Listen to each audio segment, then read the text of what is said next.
Hi friends, നമ്മളിന്ന് നോക്കുന്നത് 6ാം ക്ലാസ്സിലെ ബേസിക് സയൻസിൽ 8ാമത്തെ ചാപ്റ്ററാണ് തിങ്കളും താരങ്ങളും. ഒരുപാടുണ്ട് ഈ ഒരു ചാപ്റ്ററിൽ പഠിക്കാൻ വേണ്ടിയിട്ട്. ഓക്കെ, നമുക്ക് ക്ലാസ്സിലേക്ക് പോവാം. നോക്കിക്ക്, ഇവിടെ ഒരു ഡയറി കുറിപ്പ് പോലെ കൊടുത്തിട്ടുണ്ട്. ജനുവരി 8 ചൊവ്വ. ആകാശക്കാഴ്ചകൾ എന്നും എന്നെ വിസ്മയിപ്പിച്ചിട്ടുണ്ട്. എങ്ങനെയാണ് സൂര്യൻ എല്ലാ ദിവസവും രാവിലെ കിഴക്കുദിക്കുകയും വൈകിട്ട് പടിഞ്ഞാറ് അസ്തമിക്കുകയും ചെയ്യുന്നത്? എല്ലാ ദിവസവും സൂര്യൻ പകൽ സമയത്ത് ആകാശത്തുണ്ടാവും. ചന്ദ്രനോ ഒരു ദിവസം തേങ്ങാപ്പൂള് പോലെ വൈകിട്ട് പടിഞ്ഞാറൻ ചക്രവാളത്തിൽ, വേറൊരു ദിവസം സന്ധ്യയ്ക്ക് പൂർണ്ണവട്ടത്തിൽ കിഴക്കൻ ചക്രവാളത്തിൽ. നക്ഷത്രങ്ങളുടെയും സ്ഥാനം മാറുന്നുണ്ട്. ഇതെല്ലാം എങ്ങനെ സംഭവിക്കുന്നു? നമുക്ക് അതിനെക്കുറിച്ച് നോക്കാമേ. നമ്മൾ കണ്ടത് ഷാജിയുടെ ഡയറി കുറിപ്പിലെ ചില ഭാഗങ്ങളാണ്. നമ്മളോട് പറയുന്നത് എന്താണ്? ഭൂമി, ചന്ദ്രൻ, സൂര്യൻ എന്നിവയെക്കുറിച്ച് നമുക്കറിയാവുന്ന കാര്യങ്ങൾ എന്തൊക്കെയാണെന്നാണ്. നമ്മൾ പഠിച്ചിട്ടുള്ളത് എന്തൊക്കെയാണെന്ന് നോക്കിക്കേ. ഭൂമിക്ക് ഗോളാകൃതിയാണ്. ഭൂമിക്കും ചന്ദ്രനും പ്രകാശം ലഭിക്കുന്നത് എവിടെ നിന്നാണ്? സൂര്യനിൽ നിന്നാണ്. അതോടൊപ്പം നമ്മൾ പഠിച്ചിട്ടുണ്ട് സൂര്യൻ എന്താണ്? ഒരു നക്ഷത്രമാണെന്ന് പഠിച്ചിട്ടുണ്ട് അല്ലേ? അതോടൊപ്പം ചന്ദ്രൻ എന്താണ്? ഭൂമിയുടെ ഉപഗ്രഹമാണെന്ന് പഠിച്ചിട്ടുണ്ട്. ശരിയല്ലേ? പിന്നെന്താ പഠിച്ചിട്ടുള്ളത്? ഭൂമി സ്വയം കറങ്ങുന്നുണ്ടെന്ന് പഠിച്ചിട്ടുണ്ട്. സൂര്യനെ വലം വയ്ക്കുന്നുണ്ടെന്നും പഠിച്ചിട്ടുണ്ട്. ഓക്കെ, അപ്പം നമുക്ക് ബാക്കി കാര്യം നോക്കാം. നോക്കിക്കേ, രാത്രിയും പകലും ഭൂമിയിൽ എല്ലായിടത്തും ഒരേ സമയം പ്രകാശം പതിക്കുന്നുണ്ടോ? രാവും പകലും ഉണ്ടാകുന്നത് എങ്ങനെയാണ്? അപ്പോൾ ഇവിടെ ഒരു പ്രവർത്തനം പറഞ്ഞിട്ടുണ്ട്. എന്താണ്? ആവശ്യമായ വസ്തുക്കൾ: ഭൂമിയുടെ മാതൃക, ഗ്ലോബ്, സ്റ്റീൽ കമ്പി, ബൾബ്, പ്രകാശിക്കാനുള്ള സംവിധാനം. നമുക്കതിലേക്കൊന്നും പോകണ്ട. ഇവിടെ പറയുന്നത് എന്താണ്? ഒരു ഗ്ലോബിൽ ഒരു സൈഡിലേക്ക് പ്രകാശം കൊടുക്കുക. അപ്പോൾ എന്നിട്ട് നമ്മൾ എന്ത് ചെയ്യണം? ഗ്ലോബിനെ ഇങ്ങനെ കറക്കി വിടണം, പയ്യെ കറക്കി വിടണം. അപ്പോൾ എന്താണ്? പ്രകാശം നിൽക്കുന്ന ഭാഗം ഇരുട്ടിലേക്ക് പോകുന്നതും ഇരുട്ട് നിൽക്കുന്ന ഭാഗം പ്രകാശത്തിലേക്ക് വരുന്നതുമായിട്ട് നമുക്ക് ഇതിലൂടെ മനസ്സിലാക്കാനായിട്ട് സാധിക്കും. ഗ്ലോബ് ഇടത്തോട്ട് തിരിയുമ്പോൾ കറക്കം ഏത് ദിശയിലേക്കാണ് ഉള്ളതെന്ന് ചോദിച്ചിട്ടുണ്ട്. ഗ്ലോബ് ഇടത്തോട്ട് തിരിയുമ്പോൾ കറക്കം ഏത് ദിശയിൽ നിന്ന് ഏത് ദിശയിലേക്കാണെന്നാണ് ചോദിച്ചേക്കുന്നത്. എങ്ങനെയാണ്? ഗ്ലോബ് ഇടത്തോട്ട് തിരിയുമ്പോൾ പടിഞ്ഞാറ് നിന്ന് കിഴക്കോട്ടാണ് ഗ്ലോബ് ഭ്രമണം ചെയ്യുന്നത്. ഓക്കെ, ഇപ്പം എന്താ പറയുന്നത്? ഭൂമി പടിഞ്ഞാറ് നിന്ന് കിഴക്കോട്ട് ഭ്രമണം ചെയ്യുന്നു. ഭൂമിയുടെ കറക്കം മൂലമാണ് രാത്രിയും പകലും മാറി മാറി വരുന്നത്. ഓക്കെ, നോക്കിക്കേ, ഉദയവും അസ്തമയവും പറഞ്ഞേക്ക് നമുക്കൊന്ന് വായിച്ചു നോക്കാം. സൂര്യൻ കിഴക്കുദിച്ച് പടിഞ്ഞാറ് അസ്തമിക്കുന്നതായിട്ടാണ് നാം കാണുന്നത്. ശരിയല്ലേ? സൂര്യൻ കിഴക്കുദിച്ചിട്ട് പടിഞ്ഞാറ് അസ്തമിക്കുന്നു. പിറ്റേ ദിവസം വീണ്ടും രാവിലെ എവിടെയാണ്? കിഴക്ക് ഉദിക്കുന്നു. അങ്ങനെയല്ലേ നടക്കുന്നത്? പടിഞ്ഞാറ് അസ്തമിക്കുന്ന സൂര്യൻ എങ്ങനെയാണ് വീണ്ടും കിഴക്കുദിക്കുന്നത്? അപ്പോൾ ഇത് നമ്മുടെ ഒരു സംശയമാണ്. അപ്പോൾ ഇതിൻ്റെ സംശയത്തിന് എങ്ങനെയാണ് ഒരു പ്രവർത്തനം ഇവിടെ പറഞ്ഞിട്ടുണ്ട്. നമുക്ക് ആ സംശയം അപ്പോൾ മാറും. നോക്കിക്കേ, ഇവിടെ എന്താണ്? ഒരു ഗ്ലോബ് ഇതുപോലെ കെട്ടിത്തൂക്കി ഇട്ടിട്ടുണ്ട്. എന്നിട്ട് ലാമ്പ് കാണിച്ചിട്ടുണ്ട്. ശേഷം എന്താണ്? 3 പൊട്ടുകൾ അടയാളപ്പെടുത്തിയിട്ടുണ്ട്. ഗ്ലോബിൽ 3 പൊട്ടുകൾ അടയാളപ്പെടുത്തി വെച്ചിട്ടുണ്ട്. ആദ്യം എന്താണ്? റെഡ്, പിന്നെ എന്താണ്? വെള്ള കളറിൽ, പിന്നീട് എങ്ങനെയാണ്? പിന്നീട് ഗ്രീൻ കളറിലും കാണിച്ചിട്ടുണ്ട്. അപ്പോൾ എന്താണ് പറയുന്നത്? ഇവിടെ വെള്ള അടയാളപ്പെടുത്തിയേക്കുന്ന പൊട്ട് നമ്മളാണെന്ന് സങ്കല്പിക്കണം. വെള്ള അടയാളപ്പെടുത്തിയേക്കുന്ന പൊട്ടാരാണ്? നമ്മളാണെന്ന് സങ്കല്പിക്കണം. എന്നിട്ട് എന്താണ് പറയുന്നത്? നമുക്കറിയാം ഭൂമി എങ്ങനെയാണ് ഭ്രമണം ചെയ്യുന്നത്? ഇടത് നിന്ന് വലത്തേക്കാണ് ഭ്രമണം ചെയ്യുന്നത്. അതായത് പടിഞ്ഞാറ് നിന്ന് കിഴക്കോട്ടാണ് ഭ്രമണം ചെയ്യുന്നത്. ഇപ്പം നമ്മളോട് ചോദിക്കുന്നത് ഉദയം കാണുന്നത് ആദ്യം ഏത് പൊട്ടാണെന്നാണ് ചോദിച്ചേക്കുന്നത്. ഉദയം കാണുന്നത് ആരായിരിക്കും? റെഡ് പൊട്ടായിരിക്കും ആദ്യം ഉദയം കാണുന്നത്. അതിനുശേഷമാണ് വൈറ്റ്, അതിനുശേഷമാണ് ഗ്രീൻ വരുന്നത്. ശരിയല്ലേ? ഓക്കെ, അപ്പോൾ കിഴക്ക് ദിശയിലേക്ക് വരുമ്പോൾ ഉദയവും അതുപോലെ തന്നെ പടിഞ്ഞാറ് ദിശയിലേക്ക് വരുമ്പോൾ അസ്തമയവും ഉണ്ടാകുന്നു. ഓക്കെ, നമുക്കറിയാം ഭൂമി ഇടതു നിന്ന് വലത്തേക്കാണ് റൊട്ടേറ്റ് ചെയ്യുന്നത് അല്ലേ? അപ്പോൾ എന്താണ് സംഭവിക്കുന്നത്? പടിഞ്ഞാറ് നിന്ന് കിഴക്കോട്ട് തിരിയുന്നു. കിഴക്കോട്ട് വരുമ്പോൾ എന്താണ്? ഉദയം ഉണ്ടാകുന്നു. നോക്കിക്കേ, ഭൂമിയുടെ കറക്കം കാരണം ഇരുട്ടിൽ നിന്ന് വെളിച്ചത്തിലേക്ക് കടക്കുന്ന പ്രദേശത്തുകാർക്ക് ഉദയവും വെളിച്ചത്തിൽ നിന്ന് ഇരുട്ടിലേക്ക് പ്രവേശിക്കുന്നവർക്ക് അസ്തമയവും അനുഭവപ്പെടുന്നു. ഇത് നോക്കിക്കേ, ഇവിടെ ഒരു ചിത്രം കാണിച്ചിട്ടുണ്ട്. എന്താണ്? ലാമ്പ് കാണിച്ചിട്ടുണ്ട്. പിന്നെ ഗ്ലോബ് കെട്ടിത്തൂക്കിയിട്ടിട്ടുണ്ട്. ഇവിടെ എ എന്നും ബി എന്നും അടയാളപ്പെടുത്തി എ ബി സി എന്ന് അടയാളപ്പെടുത്തിയിട്ട് ആ ഒരു കുട്ടിയുടെ ചിത്രം വെച്ചിട്ടുണ്ട്. എന്താ എന്നിട്ട് പറയുന്നത്? ഇപ്പോൾ എ എന്ന കുട്ടി ഇരിക്കുന്നത് എവിടെയാണ്? കിഴക്കാണ്. സി എന്ന കുട്ടി ഇരിക്കുന്നത് എവിടെയാണ്? പടിഞ്ഞാറാണ്. ബി എന്ന കുട്ടി ഇരിക്കുന്നത് എവിടെയാണ്? വടക്കാണ്. അപ്പോൾ ഏത് സ്ഥാനത്ത് നിൽക്കുന്ന കുട്ടിക്കാണ് സൂര്യോദയം കാണുന്നത്? ഏത് സ്ഥലത്ത് നിൽക്കുന്ന കുട്ടിയാണ് ആദ്യം സൂര്യോദയം കാണുന്നത്? കിഴക്ക് നിൽക്കുന്ന കുട്ടിയായിരിക്കും സൂര്യോദയം കാണുന്നത്. എ സൂര്യനെ കാണുന്നത് ഏത് ദിശയിലാണ്? എ സൂര്യനെ കാണുന്നത് ഏത് ദിശയിലാണ്? കിഴക്ക് ദിശയിലാണ്. ഏത് സ്ഥാനത്ത് നിൽക്കുന്ന കുട്ടിക്കാണ് നട്ടുച്ച അനുഭവപ്പെടുന്നത്? അപ്പോൾ സൂര്യൻ നേരെ വരുന്നത് ബി എന്ന കുട്ടിക്കായിരിക്കും. നമുക്ക് സൂര്യൻ നേരെ വരുന്നത് അനുഭവപ്പെടുന്നത് എപ്പോഴാണ്? ഉച്ചയ്ക്കല്ലേ. അപ്പോൾ ബി എന്ന കുട്ടിയുടെ നേരെ മുകളിലായിട്ടാണ് സൂര്യൻ വരുന്നത്. പിന്നെന്താ പറയുന്നത്? ബി സൂര്യനെ കാണുന്നത് എവിടെയാണ്? ബി സൂര്യനെ കാണുന്നത് എവിടെയാണ്? അതിൻ്റെ നേരെ മുകളിലായിട്ടാണ് കാണുന്നത്. ഏത് സ്ഥാനത്ത് നിൽക്കുന്ന കുട്ടിക്കാണ് അസ്തമയം കാണുന്നത്? സി എന്ന കുട്ടിയായിരിക്കും അസ്തമയം കാണുന്നത്. കിഴക്കുദിച്ച് സൂര്യൻ പടിഞ്ഞാറ് അസ്തമിക്കുന്നു എന്നല്ലേ പറഞ്ഞത്? സി സൂര്യനെ കാണുന്നത് ഏത് ദിശയിലാണ്? ഏത് ദിശയിലാണ് സൂര്യനെ കാണുന്നത്? പടിഞ്ഞാറ് ദിശയിലാണ് സൂര്യനെ കാണുന്നത്. ഓക്കെ, ഇനി എന്താ പറയുന്നത്? പ്രഭാതത്തിൽ കിഴക്ക് കാണുന്ന സൂര്യനും ഉച്ചയ്ക്ക് തലയ്ക്ക് മുകളിൽ എത്തുന്ന സൂര്യനും വൈകിട്ട് പടിഞ്ഞാറ് അസ്തമിക്കുന്ന സൂര്യനും യഥാർത്ഥത്തിൽ ഒരേ സ്ഥാനത്തല്ലേ? അപ്പോൾ എന്താണ്? സൂര്യൻ ഒരു സ്ഥാനത്ത് തന്നെയാണ് നിൽക്കുന്നത്. നമ്മുടെ ഭൂമി എന്ത് ചെയ്യുകയാണ്? റൊട്ടേറ്റ് ചെയ്യുകയാണ്. അപ്പോൾ എന്താണ്? ഉദയവും അസ്തമയവും ഒക്കെ സംഭവിക്കുന്നത് എന്തുകൊണ്ടാണ്? ഭൂമിയുടെ ഭ്രമണം മൂലമാണ്. നോക്കിക്കേ, ഭൂമിയുടെ ഭ്രമണമാണ് ഉദയാസ്തമയങ്ങൾക്ക് കാരണം. ഭൂമി ഇങ്ങനെ റൊട്ടേറ്റ് ചെയ്യുന്നുണ്ട്. അതുകൊണ്ടാണ് നമുക്ക് രാത്രിയും പകലും ഒക്കെ അനുഭവപ്പെടുന്നത്. അപ്പോൾ ഉദയവും അസ്തമയവും ഉണ്ടാകുന്നത് എന്തുകൊണ്ടാണ്? ഭൂമി സ്വയം കറങ്ങുന്നത് കൊണ്ടാണ്, ഭ്രമണം ചെയ്യുന്നത് കൊണ്ടാണ്. സൂര്യൻ ഒരു സ്ഥലത്ത് തന്നെ നിൽക്കുകയാണ്. സൂര്യന് നമ്മുടെ ഭൂമിയൊന്നും വലം വെക്കുന്നൊന്നുമില്ല, ഒരിടത്ത് തന്നെ നിൽക്കുന്നു. നമ്മുടെ ഭൂമിയാണ് സൂര്യനെ വലം വെക്കുന്നത്. അതോടൊപ്പം തന്നെ ഭൂമി എന്ത് ചെയ്യുന്നുണ്ട്? സ്വയം കറങ്ങുന്നുമുണ്ട്. ഓക്കെ, ഭൂമി സ്വയം കറങ്ങുന്നത് കൊണ്ടാണ് നമുക്ക് ഉദയവും അസ്തമയവും അനുഭവപ്പെടുന്നത്. ശരി. അമ്പിളിയുടെ ആകാശപാത. നമ്മൾ നോക്കുന്നത് എന്താണ്? ഇനിയും ചന്ദ്രനെ കുറിച്ച് നോക്കുകയാണ്. നമ്മൾ സൂര്യൻ ദിവസവും കിഴക്കുദിച്ച് പടിഞ്ഞാറ് അസ്തമിക്കുന്നത് എങ്ങനെയാണ് നമ്മൾ മനസ്സിലാക്കി. ഇനി നോക്കിക്കേ, ചന്ദ്രൻ നിത്യവും ഒരേ സ്ഥലത്ത് നമ്മൾ കാണുന്നുണ്ടോ എന്നാണ് ചോദിച്ചേക്കുന്നത്. ചന്ദ്രനെ നിത്യവും നമ്മൾ ഇങ്ങനെ കാണാറുണ്ടോ? എവിടെയെങ്കിലും ഉദിച്ച് എവിടെയെങ്കിലും അസ്തമിക്കുന്നതായിട്ടാണോ നമ്മൾ കാണുന്നത്? നമുക്ക് നോക്കാം. ഇന്നലെ സന്ധ്യയ്ക്ക് നിങ്ങൾ എവിടെയാണ് ചന്ദ്രനെ കണ്ടത്? ചന്ദ്രനെ സൂര്യാസ്തമയ സമയത്ത് എന്നും ഒരേ സ്ഥലത്താണോ കാണാറുള്ളത്? ചന്ദ്രൻ ഓരോ ദിവസവും വ്യത്യസ്ത സ്ഥലങ്ങളിൽ കാണപ്പെടുന്നതിൻ്റെ രഹസ്യം എന്താണ്? നമുക്ക് ചന്ദ്രനെ കുറിച്ചുള്ള വിവരങ്ങൾ മൊത്തം നോക്കാം. ചന്ദ്രനെ നിരീക്ഷിക്കാം. 3 വ്യത്യസ്ത ദിവസങ്ങളിൽ അപ്പു സൂര്യാസ്തമയ സമയത്ത് നിരീക്ഷിച്ച ചന്ദ്രന്റെ സ്ഥാനങ്ങളാണ് ചിത്രത്തിലുള്ളത്. നോക്കിക്കേ, ഇവിടെ ആദ്യം കുട്ടി എങ്ങനെയാണ് കാണുന്നത്? തേങ്ങാപ്പൂള് പോലെ വെസ്റ്റില് ചന്ദ്രനെ കാണുന്നു.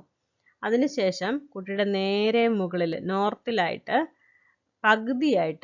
നേർപകുതിയായിട്ട് ചന്ദ്രനെ കാണുന്നു. അതിനുശേഷം പൂർണ്ണ ചന്ദ്രനായിട്ട് ഈസ്റ്റിലും കാണുന്നു. ചന്ദ്രനെ കാണുന്ന സ്ഥാനത്തിന് മാറ്റം വരുന്നുണ്ടോ? ചന്ദ്രനെ കാണുന്ന സ്ഥാനത്തിന് മാറ്റം വരുന്നുണ്ടല്ലേ? ഏത് ദിശയിലേക്കാണ് സ്ഥാനം മാറ്റം സംഭവിക്കുന്നത്? വെസ്റ്റിൽ നിന്ന് ഈസ്റ്റിലേക്കാണ് സ്ഥാനം മാറിയത്. എന്തുകൊണ്ടാണ്? ചന്ദ്രൻ ഭൂമിയെ പരിക്രമണം ചെയ്യുന്നത് കൊണ്ടാണ് ഓരോ ദിവസവും ചന്ദ്രന്റെ സ്ഥാനം മാറി മാറി കാണുന്നത്. ചന്ദ്രൻ ഭൂമിയെ പരിക്രമണം ചെയ്യുന്നുണ്ട്. നമുക്കറിയാം, ഭൂമിയുടെ ഉപഗ്രഹമാണ് ചന്ദ്രൻ. ചന്ദ്രൻ ഭൂമിയെ എന്ത് ചെയ്യുന്നുണ്ട്? പരിക്രമണം ചെയ്യുന്നുണ്ട്. ഓക്കെ, പിന്നെന്താ പറയുന്നത്? 27 1/3 ദിവസം കൊണ്ടാണ് ചന്ദ്രൻ ഭൂമിക്ക് ചുറ്റും ഒരു പരിക്രമണം പൂർത്തിയാക്കുന്നത്. അതായത് 27.3 ദിവസം കൊണ്ടാണ് ചന്ദ്രൻ ഭൂമിക്ക് ചുറ്റും ഒരു പരിക്രമണം പൂർത്തിയാക്കുന്നത്. ചന്ദ്രൻ ഭൂമിയെ പരിക്രമണം ചെയ്യുന്നത് ഏകദേശം 27 ദിവസവും 8 മണിക്കൂറും കൊണ്ടാണ്. ഇതെങ്ങനെയാണ് നാം തിരിച്ചറിയുന്നത്? ആകാശത്തിൽ ചന്ദ്രന്റെ പശ്ചാത്തലത്തിൽ കാണുന്ന നക്ഷത്രങ്ങളെ നിരീക്ഷിക്കുന്നതിലൂടെയാണിത് തിരിച്ചറിയാൻ സാധിക്കുക. ഓക്കെ, എന്താ പറഞ്ഞേക്കുന്നത്? ചന്ദ്രൻ ഭൂമിയെ പരിക്രമണം ചെയ്യുന്നത് ഏകദേശം 27 ദിവസവും 8 മണിക്കൂറും കൊണ്ടാണ്. അത് നമ്മൾ തിരിച്ചറിയുന്നത് എങ്ങനെയാണ്? ആകാശത്തിൽ ചന്ദ്രന്റെ പശ്ചാത്തലത്തിൽ കാണുന്ന നക്ഷത്രങ്ങളെ നിരീക്ഷിക്കുന്നതിലൂടെയാണിത് തിരിച്ചറിയാൻ കഴിയുന്നത്. ഒരു പ്രത്യേക നക്ഷത്രത്തിനടുത്ത് ഒരു ദിവസം കാണപ്പെടുന്ന ചന്ദ്രൻ തൊട്ടടുത്ത ദിവസം അതേ സമയത്ത് ആ നക്ഷത്രത്തിൽ നിന്നും ഏകദേശം 13.17 ഡിഗ്രി കിഴക്കോട്ട് മാറിയിട്ടുണ്ടാകും. നിത്യവും കിഴക്കോട്ടുള്ള ഈ സ്ഥാനമാറ്റത്തിനൊടുവിൽ ചന്ദ്രൻ വീണ്ടും ആ പഴയ സ്ഥാനത്തെത്തുന്നത് എപ്പോഴാണ്? 27 ദിവസവും 8 മണിക്കൂറും കഴിഞ്ഞിട്ടാണ്. ചന്ദ്രൻ ഭൂമിയെ ചുറ്റുന്ന അതേ ദിശയിൽ പടിഞ്ഞാറ് നിന്നും കിഴക്കോട്ട് ഭൂമിയും സ്വയം കറങ്ങുന്നുണ്ട്. ഈ കറക്കമാകട്ടെ ചന്ദ്രന്റെ പരിക്രമണത്തേക്കാൾ വളരെ കൂടിയ വേഗതയിലുമാണ്.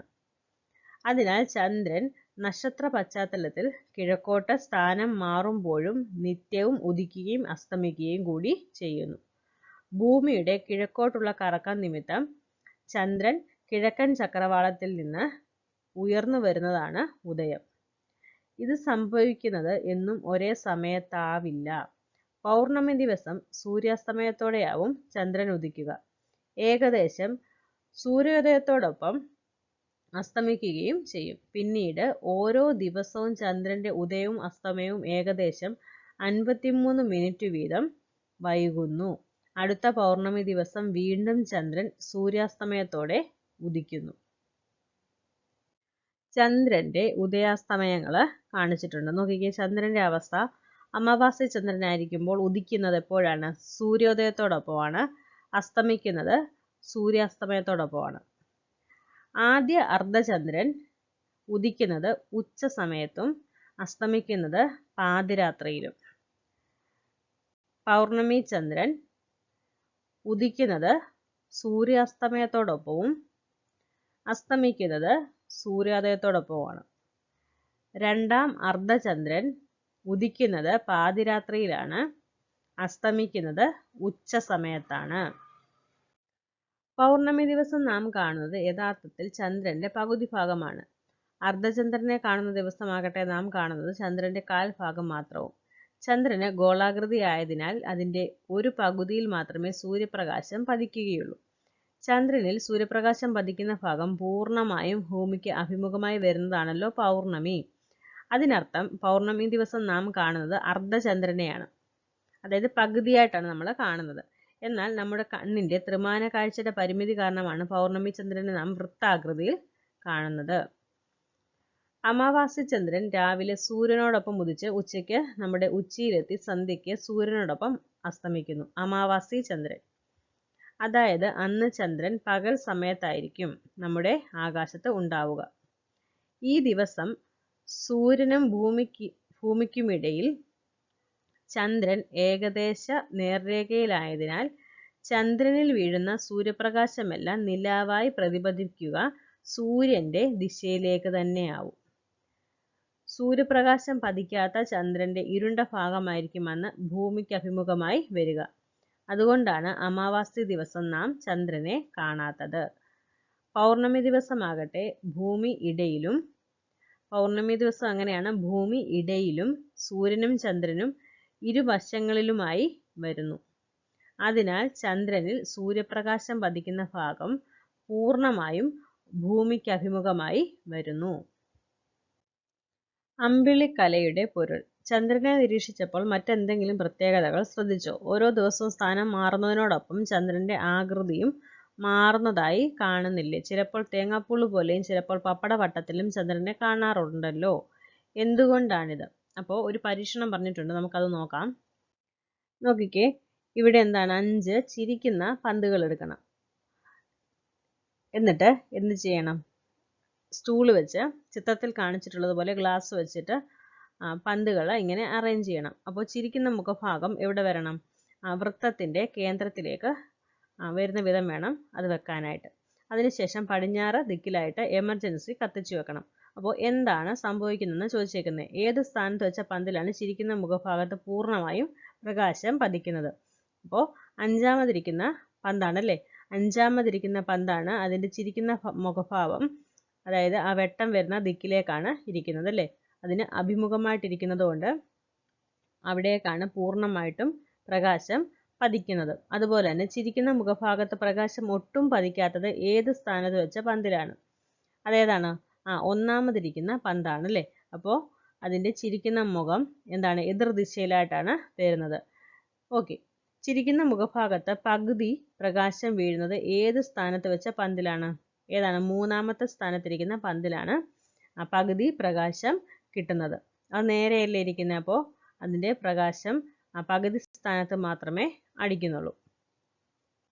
നോക്കിക്കേ, ഇവിടെ പരിക്രമണപാതയിൽ ഭൂമിയെ ചുറ്റിക്കൊണ്ടിരിക്കുന്ന ചന്ദ്രന്റെ ചില സ്ഥാനങ്ങളാണ് കാണിച്ചേക്കുന്നത്. നോക്കിക്കേ, 1, 2, 3, 4, 5 എന്നീ സ്ഥാനങ്ങളിൽ നമ്മൾ ബോൾ അടയാളപ്പെടുത്തി കണ്ടായിരുന്നു അല്ലേ? അതുപോലെ തന്നെ ഇവിടെ നോക്കിക്കേ, ഇങ്ങനെ ചന്ദ്രന്റെ ചില സ്ഥാനങ്ങൾ കാണിച്ചിട്ടുണ്ട്. പരിക്രമണപാതയിൽ ഭൂമിയെ ചുറ്റുന്ന ചില സ്ഥാനങ്ങളാണ് ചന്ദ്രന്റെ. ഓക്കെ, എന്താ ചോദിച്ചേക്കുന്നത്? 1 എന്ന സ്ഥാനത്ത് വരുമ്പോൾ ചന്ദ്രനെ കാണാൻ കഴിയുമോ? എന്തുകൊണ്ട്?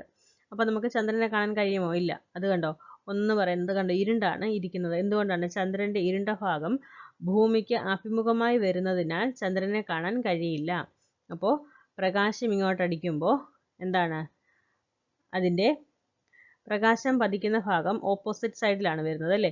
അതുകൊണ്ട് എന്ത് ചെയ്യും? അവിടെ ഇരുട്ടാണ് ഫീൽ ചെയ്യുന്നത്. ഇനി എന്താ പറയുന്നത്? 2 എന്ന സ്ഥാനത്ത് ചന്ദ്രൻ വരുമ്പോൾ കാഴ്ചയിലുണ്ടാവുന്ന മാറ്റം എന്തായിരിക്കും? 2 എന്ന സ്ഥാനത്ത് വരുമ്പോൾ എങ്ങനെയാണ്? തേങ്ങാപ്പൂള് പോലെയാണ് കാണുന്നത്. പകുതിയും വരുന്നില്ല, ഒരു ഭാഗം മാത്രമാണ് പ്രകാശം പതിക്കുന്നത്. ഇനി എന്താ പറയുന്നത്? ഏത് സ്ഥാനത്ത് എത്തുമ്പോഴാണ് പൂർണ്ണ ചന്ദ്രനെ കാണുന്നത്? ഏത് സ്ഥാനത്താണ്? ചിത്രത്തെ നോക്കുമ്പോൾ നമുക്ക് മനസ്സിലാകും. 5ാമത്തെ സ്ഥാനത്ത് എത്തുമ്പോഴാണ് പൂർണ്ണമായിട്ടും ചന്ദ്രനെ കാണുന്നത്. ഓക്കെ, ചന്ദ്രനിൽ പ്രകാശം പതിക്കുന്ന ഭാഗം മുഴുവനും ഭൂമിക്ക് അഭിമുഖമായിട്ട് വരുന്നുണ്ട്. പിന്നെന്താ പറയുന്നത്? അർദ്ധചന്ദ്രനെ കാണുന്ന സ്ഥാനം ഏതാണ്? 3ാമത്തെ സ്ഥാനമാണ് അർദ്ധചന്ദ്രനെ കാണുന്നത്. ഓക്കെ, അപ്പോൾ നമുക്ക് ഇത് നോക്കാം. 1 ചന്ദ്രൻ വരുമ്പോൾ എങ്ങനെയാണ്? ചന്ദ്രന്റെ ഇരുണ്ട ഭാഗം ഭൂമിക്ക് അഭിമുഖമായി വരുന്നതിനാൽ ചന്ദ്രനെ കാണാൻ കഴിയില്ല. അത് അമാവാസി എന്നാണ് പറയുന്നത്. പിന്നെന്താ പറയുന്നത്? 3 ചന്ദ്രൻ വരുമ്പോൾ എങ്ങനെയാണ്? ചന്ദ്രനിൽ പ്രകാശം പതിക്കുന്ന ഭാഗത്തിന്റെ പകുതി ദൃശ്യമാകുന്നു. അത് അർദ്ധചന്ദ്രൻ ആയിരിക്കും. 5 ചന്ദ്രൻ വരുമ്പോൾ എങ്ങനെയാണ്? ചന്ദ്രനിൽ പ്രകാശം പതിക്കുന്ന ഭാഗം മുഴുവൻ ഭൂമിക്ക് അഭിമുഖമായി വരുന്നു. അത് പൗർണമി എന്ന് പറയുന്നു. അമാവാസിയിൽ നിന്ന് പൗർണമിയിലേക്ക് വരുമ്പോൾ ചന്ദ്രന്റെ പ്രകാശിത ഭാഗം ഭൂമിയിൽ നിന്ന് കൂടുതലായി കാണുന്നുണ്ടല്ലോ.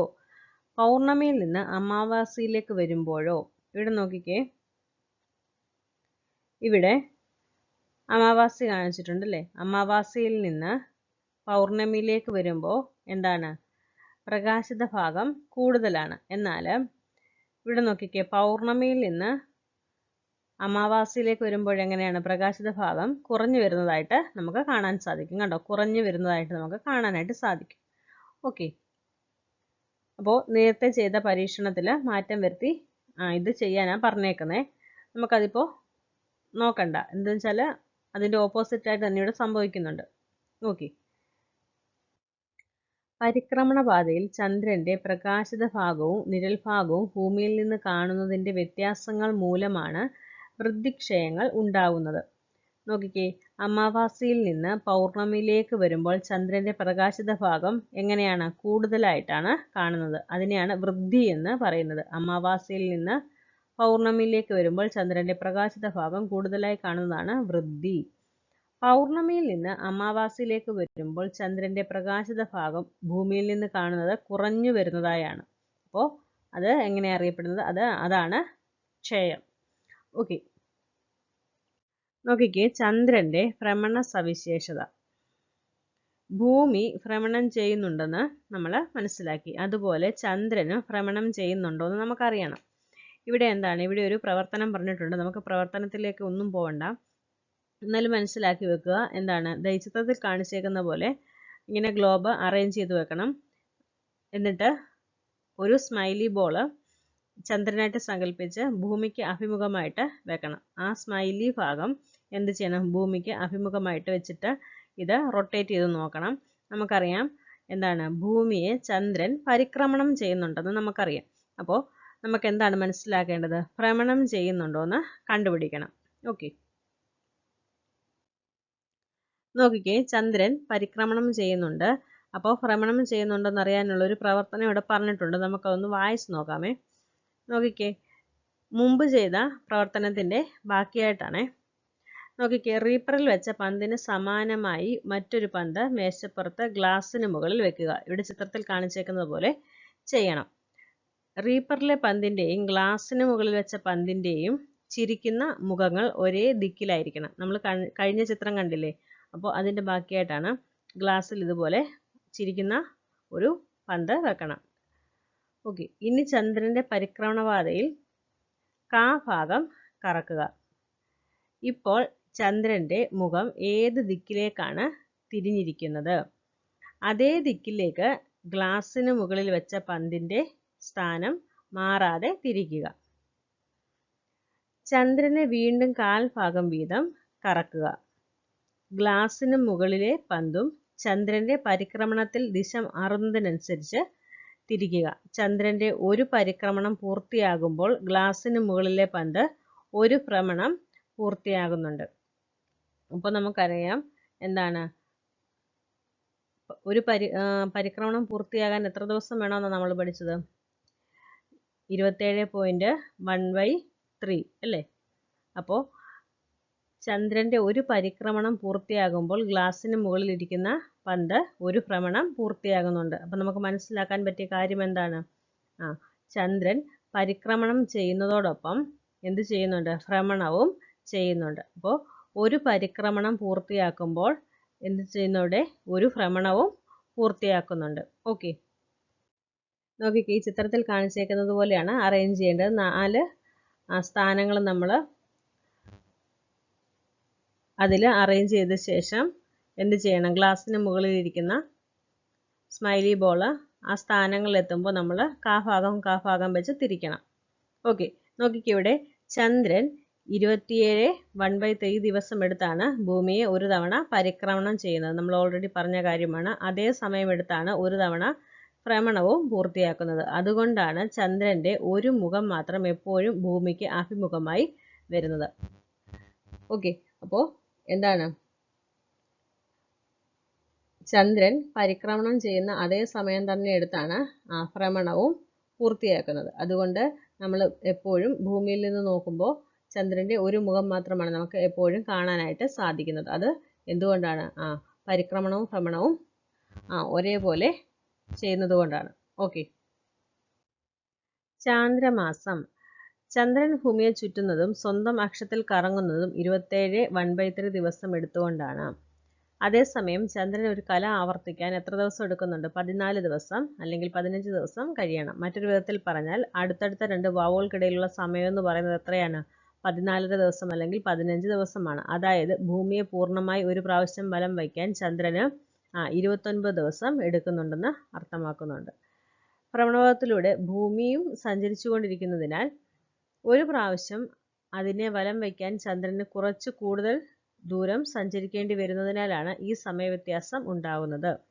പശ്ചാത്തല നക്ഷത്രങ്ങളെ ആധാരമാക്കി കണക്കാക്കുന്ന ദൈർഘ്യം കുറഞ്ഞ മാസത്തിന് നക്ഷത്രമാസമെന്നും വൃദ്ധിക്ഷയങ്ങളെ അടിസ്ഥാനമാക്കിയുള്ള ദൈർഘ്യം കൂടിയതിന് കേവല ചന്ദ്രമാസമെന്നും അറിയപ്പെടുന്നു. ചന്ദ്രമുഖ ദർശനം. സൂര്യന് ചുറ്റും സഞ്ചരിക്കുന്ന ഭൂമിയുടെ ഭ്രമണപഥത്തിന്റെ അതേ തലത്തിലല്ല ചന്ദ്രന്റെ ഭ്രമണപഥം. ഇവ രണ്ടും തമ്മിൽ ഏകദേശം 5.5 ഡിഗ്രി ചരിവുണ്ട്. ഇങ്ങനെ ഒരൽപ്പം വ്യത്യാസപ്പെട്ടിരുന്നില്ലെങ്കിൽ എല്ലാ കർത്തവാവിനും സൂര്യഗ്രഹണം ഉണ്ടാകുമായിരുന്നു. ചന്ദ്രന്റെ അച്ചുതണ്ടും ചന്ദ്രന്റെ ഭ്രമണപഥത്തിന്റെ തലവും അഭിലംബമല്ലാത്തതിനാൽ ഉദ്ദേശം 6.5 ഡിഗ്രി ചരിവുണ്ട്. അങ്ങോട്ടും ഇങ്ങോട്ടും ചെറിയൊരു തലയാട്ടൽ ചന്ദ്രൻ നടത്തുന്നുണ്ട്.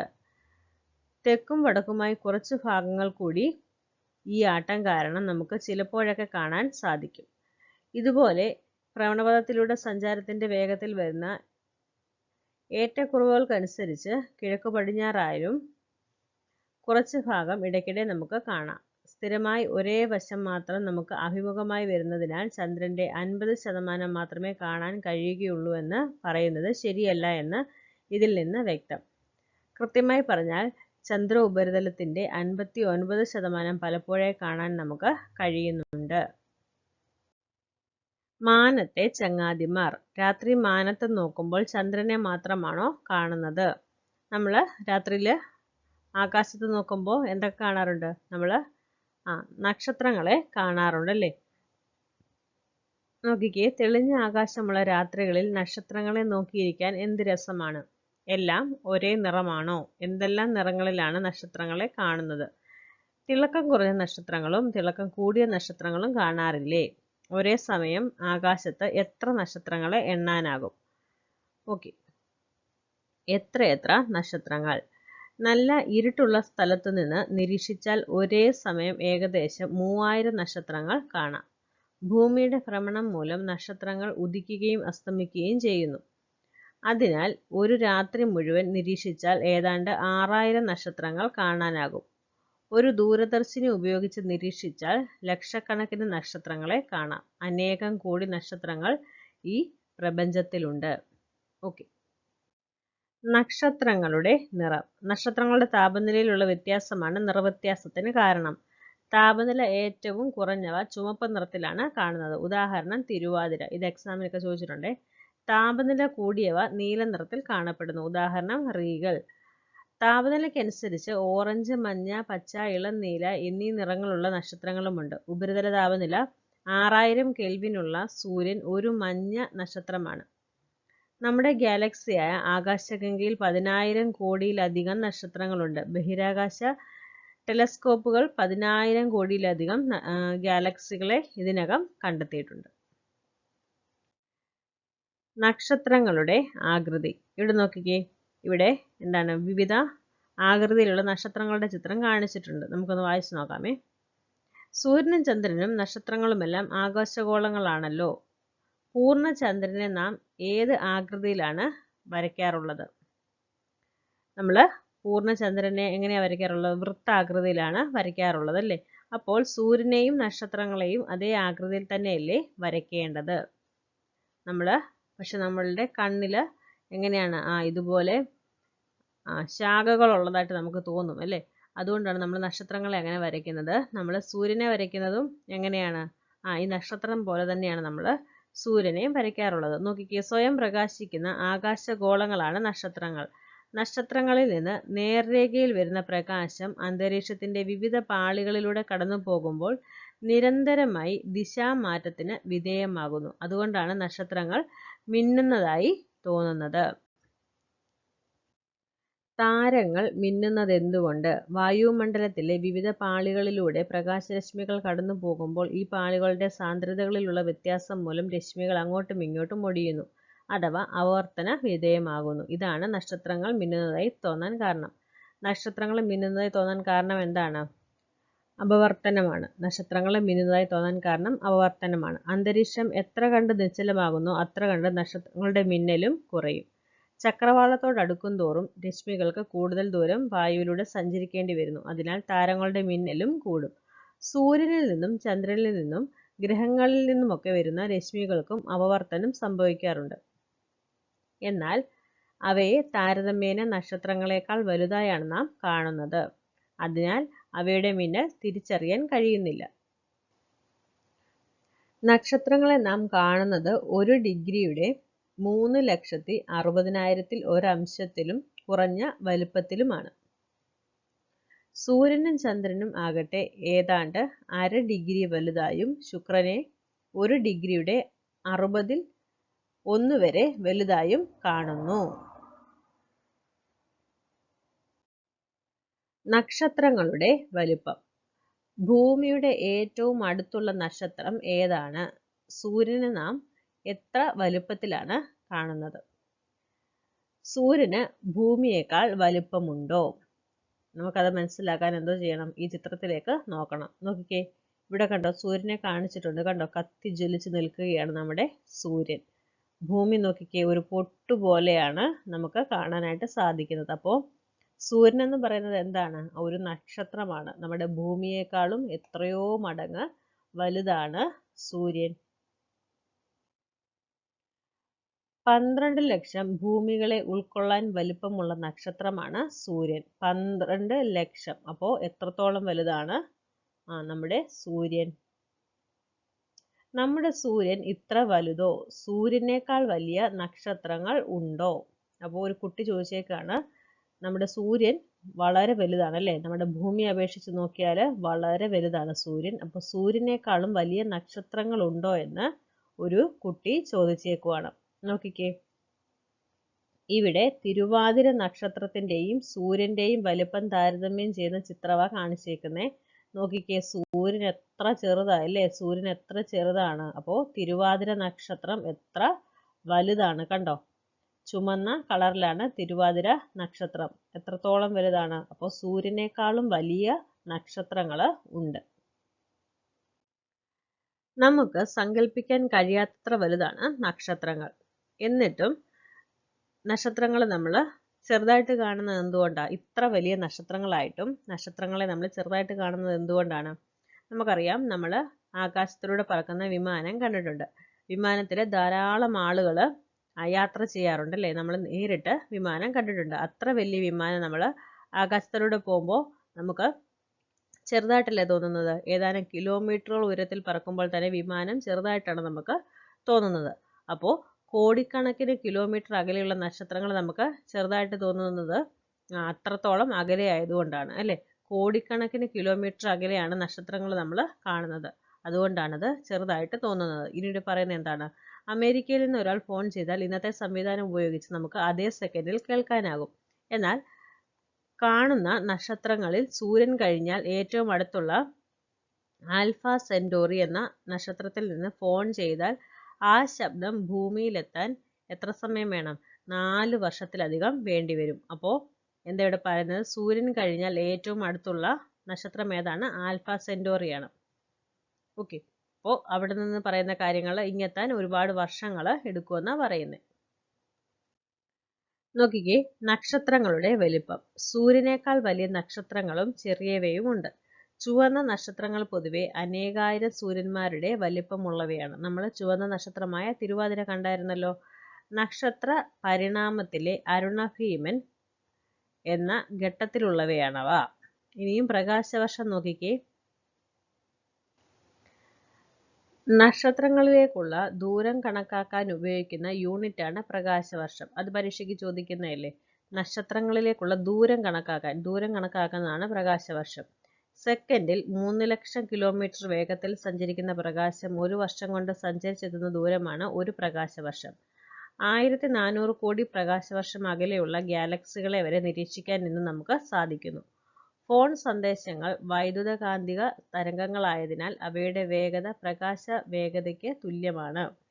അതുകൊണ്ട് അമേരിക്കയിൽ നിന്നുള്ള ഫോൺ കോൾ അതേ സെക്കൻഡിൽ കേൾക്കാൻ നമുക്ക് കഴിയുന്നത്. ശബ്ദവേഗതയിലാണ് ഫോൺ സന്ദേശങ്ങൾ സഞ്ചരിക്കുന്നതെങ്കിൽ അമേരിക്കയിൽ നിന്നൊരു ഫോൺ കോൾ നമ്മുടെ ചെവിയിലെത്താൻ മണിക്കൂറുകൾ കഴിയേണ്ടി വരും. മാനത്തെ ചിത്രപുസ്തകം. നമുക്കിതൊന്ന് വായിച്ചു നോക്കാമേ. നക്ഷത്രങ്ങളെ കൂട്ടുകാരാക്കാൻ നിങ്ങൾക്ക് ആഗ്രഹമില്ലേ? നിങ്ങൾക്ക് അവയെ പരിചയപ്പെടേണ്ടേ? കണ്ടാൽ ഒരുപോലെ തോന്നുന്ന നക്ഷത്രങ്ങളെ എങ്ങനെ തിരിച്ചറിയും? ഈ കുത്തുകൾ 1 മുതൽ 7 വരെ തുടർച്ചയായി യോജിപ്പിച്ച് നോക്കൂ. 1, 2, 3, 4, 5, 6, 7. ഇതിന്റെ ആകൃതി കണ്ടോ? എന്തായിട്ടാ തോന്നുന്നേ? നമുക്കൊരു തവിയായിട്ടോ ഒക്കെ തോന്നുന്നില്ലേ? നോക്കിക്കേ, എന്താകൃതിയാണ് ലഭിച്ചത്? ആകാശത്ത് വടക്കുഭാഗത്ത് കാണുന്ന സാമാന്യം തിളക്കമുള്ള 7 നക്ഷത്രങ്ങളെ ചേർത്ത് വരച്ചാൽ ലഭിക്കുന്ന ചിത്രമാണിത്. പാശ്ചാത്യർ ഈ നക്ഷത്രക്കൂട്ടത്തിന് വലിയ തവി എന്നർത്ഥം വരുന്ന ബിഗ് ഡിപ്പർ എന്ന് പേര് നൽകി. നാം ഭാരതീയർ ഇവരെ സപ്തർഷികൾ എന്ന് വിളിക്കുന്നു. വേനൽക്കാലത്ത് ഇവയെ സന്ധ്യയ്ക്ക് വടക്കൻ ആകാശത്ത് കാണാം. ഡിസംബർ, ജനുവരി മാസങ്ങളിൽ ഇവയെ അർദ്ധരാത്രിയോടെ കാണാം. അപ്പോൾ ഈ മാസങ്ങളിലൊക്കെ ഇതിനെ അർദ്ധരാത്രിയോടെ നമുക്ക് കാണാനായിട്ട് സാധിക്കും. നക്ഷത്ര ഗണങ്ങൾ. നമ്മൾ സപ്തർഷികളെ പരിചയപ്പെട്ടു. ഇതുപോലെ ആകാശത്തെ നക്ഷത്രങ്ങളെ ചേർത്ത് വരച്ച് സങ്കല്പിക്കാവുന്ന രൂപങ്ങളാണ് നക്ഷത്ര ഗണങ്ങൾ. ഓക്കെ, നമ്മൾ ആകാശത്ത് ഇതുപോലെ പല രൂപത്തിൽ നക്ഷത്രങ്ങളെ കാണാറുണ്ട് അല്ലേ? ഇതുപോലെ ആദ്യകാലത്ത് വാനനിരീക്ഷണം നടത്തിയ ആളുകൾ സങ്കല്പിച്ച ചില രൂപങ്ങൾ നമുക്ക് പരിചയപ്പെടാം. ഒന്നാമത്തെ നോക്കിക്കേ, വേട്ടക്കാരൻ. പണ്ട് മരുഭൂമിയിലൂടെയും കടലിലൂടെയും സഞ്ചരിച്ചിരുന്ന ആളുകൾ ദിശയറിയാൻ ഉപയോഗിച്ചിരുന്ന ഒരു നക്ഷത്ര ഗണമാണിത്. വേട്ടക്കാരന്റെ വാളും തലയും ചേർത്ത് വരയ്ക്കുന്ന രേഖ ചെന്നെത്തുന്നത് ധ്രുവ നക്ഷത്രത്തിലാണ്. ജനുവരി, ഫെബ്രുവരി, മാർച്ച് മാസങ്ങളിൽ സന്ധ്യയ്ക്ക് ശേഷം തലയ്ക്ക് മുകളിൽ കാണാം. അപ്പോൾ ഈ മാസങ്ങളിലൊക്കെ നമുക്കത് കാണാനായിട്ട് സാധിക്കും. ഇതിന്റെ വലതു ചുമലിന്റെ സ്ഥാനത്ത് ചുവന്ന് കാണുന്ന നക്ഷത്രമാണ് തിരുവാതിര. ഓക്കെ. കാശ്യപി. ഒക്ടോബർ മുതൽ ഡിസംബർ വരെ മാസങ്ങളിൽ സന്ധ്യാസമയത്ത് വടക്കൻ ആകാശത്ത് കാശ്യപിയെ കാണാം. കാശ്യപിയുടെ ചിത്രം ഇവിടെ കാണിച്ചിട്ടുണ്ട്. ഇനി നോക്കിക്കേ മലയാള മാസവും താരഗണങ്ങളും. ആഗസ്റ്റ് സെപ്റ്റംബർ മാസങ്ങളിൽ തലയ്ക്ക് മുകളിൽ നിന്ന് അല്പം മാത്രം തെക്കുമാറി കാണുന്ന ശോഭയുള്ള ഒരു കൂട്ടം നക്ഷത്രമാണ് ചിത്രത്തിൽ. അപ്പോൾ ഇത് കൂട്ടി വരച്ച് യോജിപ്പിക്കുമ്പോൾ എങ്ങനെ ഇരിക്കും? തേളിൻ്റെ രൂപമാണ് കിട്ടുന്നത്. അപ്പോൾ ഈ കൂറ്റൻ തേൾ രൂപമാണ് വൃശ്ചികം. വൃശ്ചികം എന്നത് ഒരു മലയാള മാസത്തിൻ്റെ കൂടി പേരാണ്. ഇതുപോലെ 12 മലയാള മാസങ്ങളുടെയും പേരിൽ ഓരോ നക്ഷത്രക്കൂട്ടങ്ങൾ ആകാശത്ത് സങ്കല്പിക്കപ്പെട്ടിട്ടുണ്ട്. നക്ഷത്രങ്ങൾ ദിക്കറിയാൻ. പണ്ട് മരുഭൂമിയിലൂടെയും കടലിലൂടെയും സഞ്ചരിച്ചിരുന്ന ആളുകൾ ദിശയറിയാൻ ഉപയോഗപ്പെടുത്തിയിരുന്നത് ഓറിയോൺ എന്ന നക്ഷത്ര ഗണത്തെയാണ്. വേട്ടക്കാരൻ്റെ വാളിൽ നിന്ന് തലയുടെ ഒരു രേഖ നീട്ടി വരച്ചാൽ അത് ചെന്നെത്തുക ധ്രുവ നക്ഷത്രത്തിലാണ്. ഭൂമിയുടെ ഉത്തരധ്രുവത്തിനു മുകളിലുള്ള ഈ നക്ഷത്രം കൃത്യമായ വടക്ക് ദിശ കാണിക്കുന്നു. മലയാള മാസങ്ങളും താരഗണങ്ങളും 88 നക്ഷത്രഗണത്തിൽപ്പെട്ട 12 എണ്ണം സൂര്യൻ ഉദിച്ചസ്തമിക്കുന്നതായി നാം കാണുന്ന ആകാശപാതയിൽ കിഴക്കു പടിഞ്ഞാറായി തുല്യ അകലത്തിൽ കിടക്കുന്നു. ഇവയിൽ 6 എണ്ണം മാത്രമേ ഒരേ സമയം നമ്മുടെ ആകാശത്തുണ്ടാകൂ. ബാക്കി 6 എണ്ണം ഭൂമിയുടെ മറുഭാഗത്തുള്ള ആകാശത്തായിരിക്കും. സൂര്യൻ്റെ സഞ്ചാരപാതയിൽ കിടക്കുന്ന ഈ 12 നക്ഷത്രക്കൂട്ടങ്ങളുടെ പേരുകളാണ് മലയാള മാസങ്ങൾക്ക് നൽകിയിട്ടുള്ളത്. അതേതൊക്കെയാണെന്ന് നോക്കിക്കേ. ചിങ്ങം, സിംഹം, കന്നി, കന്യക, തുലാം, തുലാസ്, വൃശ്ചികം, തേൾ, ധനു, ധനുസ്, മകരം, മകരമത്സ്യം, കുംഭം, കുടം, മീനം, മീൻ, മേടം, ചെമ്മരിയാട്, ഇടവം, കാള, മിഥുനം, ദമ്പതികൾ, കർക്കിടകം, ഞണ്ട്. സൂര്യന് ചുറ്റുമുള്ള ഭൂമിയുടെ പരിക്രമണം മൂലം ഓരോ മാസവും ഇവയിൽ ഓരോ നക്ഷത്രക്കൂട്ടത്തിൻ്റെ പശ്ചാത്തലത്തിലാണ് സൂര്യനെ കാണപ്പെടുന്നത്. സൂര്യൻ ചിങ്ങം ഗണത്തിൻ്റെ പശ്ചാത്തലത്തിൽ കാണപ്പെടുന്ന മാസമാണ് ചിങ്ങമാസം. കന്നിയുടെ പശ്ചാത്തലത്തിൽ കാണുന്ന മാസത്തെ കന്നിമാസം, തുലാത്തിൻ്റെ പശ്ചാത്തലത്തിൽ കാണുന്ന മാസത്തെ തുലാമാസം എന്നിങ്ങനെ പറയുന്നു. സൂര്യൻ്റെ പശ്ചാത്തലത്തിൽ വരുന്ന ഈ 12 നക്ഷത്രഗണങ്ങളെ രാശികൾ എന്നും പറയാറുണ്ട്. താഴെ കൊടുത്ത ചിത്രം അതാണ്. ഓക്കെ, ഈ കാണിച്ചേക്കുന്ന ചിത്രം നക്ഷത്ര മാപ്പ്. നമുക്കൊന്ന് വായിച്ചു നോക്കാം. കൂടുതൽ നക്ഷത്രങ്ങളെ തിരിച്ചറിയാൻ നിങ്ങൾക്ക് ആഗ്രഹമില്ലേ? അതിന് നക്ഷത്ര മാപ്പ് ഉപയോഗിക്കാം. ഇത് ദിശയനുസരിച്ച് തലയ്ക്ക് മുകളിൽ കമഴ്ത്തി പിടിച്ചാണ് നോക്കേണ്ടത്. വടക്ക് ദിശ വടക്കോട്ട് വരത്തക്ക വിധം തലയ്ക്ക് മുകളിൽ കമഴ്ത്തി പിടിക്കുമ്പോൾ കിഴക്ക് പടിഞ്ഞാറ് ദിശകൾ ശരിയായി കിട്ടും. ഡിസംബർ മുതൽ മാർച്ച് വരെ മാസങ്ങളിലുള്ള സന്ധ്യാകാശം നിരീക്ഷിക്കാൻ ഈ മാപ്പ് നിങ്ങളെ സഹായിക്കും. ഇതുപോലെ ഓരോ കാലത്തേക്കും മാസത്തേക്കുമെല്ലാം പ്രത്യേകം നക്ഷത്ര മാപ്പുകളുണ്ട്. ഗ്രഹനിരീക്ഷണം. സൗരയൂഥത്തിലെ ഗ്രഹങ്ങളെക്കുറിച്ച് നിങ്ങൾ പഠിച്ചിട്ടുണ്ടല്ലോ. അവയിൽ ബുധൻ, ശുക്രൻ, ചൊവ്വ, വ്യാഴം, ശനി എന്നീ ഗ്രഹങ്ങളെ ചില കാലങ്ങളിൽ രാത്രി ആകാശത്ത് നഗ്നനേത്രം കൊണ്ട് കാണാൻ കഴിയും. ഗ്രഹങ്ങൾ പൊതുവെ മിന്നുന്നില്ല. നക്ഷത്രങ്ങളെക്കാളും കൂടിയ തിളക്കത്തിലും വലുപ്പത്തിലുമാണ് പൊതുവെ അവയെ കാണുന്നത്. ഓക്കെ, നമ്മുടെ ഒരു ചാപ്റ്റർ കഴിഞ്ഞിട്ടുണ്ട്. വളരെ പ്രധാനപ്പെട്ട ഒരു ചാപ്റ്ററാണ്. ഒരുപാട് പോയിന്റുകൾ ഇതിനകത്ത് പഠിക്കാനുണ്ട്. ഈ ഒരു ക്ലാസ് നിങ്ങൾക്ക് ഉപകാരപ്പെട്ടു എന്ന് വിശ്വസിക്കുന്നു. ഓക്കെ, അപ്പോൾ പ്രധാനപ്പെട്ട പോയിന്റുകൾ എഴുതിയെടുത്ത് പഠിക്കുക. Thank you.